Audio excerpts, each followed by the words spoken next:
Maintenance can include things like roads and trails, mechanics, carpenters, masonry, plumbing, heavy equipment operation, and electricians. Adam Collins, maintenance, roads and trails.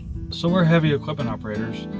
So what we're doing is using the equipment to maintain the trails to provide the public with access to the backcountry.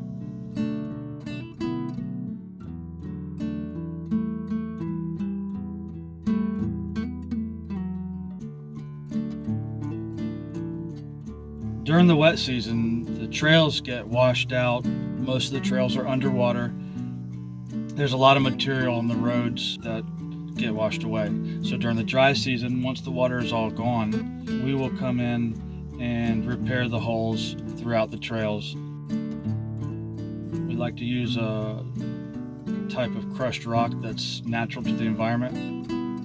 This location, we'll put a nice clean layer over the top and then grade it out so that everything is perfectly flat and level with the surrounding area, so that the next wet season that comes along, the water can move right over the roads and not impede the water movement. My name's Dylan Lewis. I work maintenance in the Roads and Trails Division.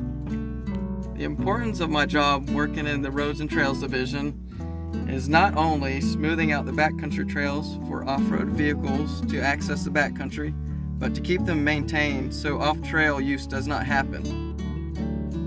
Keeping everyone on the trail system helps not destroy the surrounding areas and keeping it pristine for future generations. The favorite part of my job is just being out in the wilderness, being an outdoorsy person. This is like the job for me. Seeing the wildlife, helping people to get out and see the preserve. At the end of the day, you can kind of look back and see how much we've gotten done. That's rewarding. You're not going to get bored out here. Yeah. This is the place for me.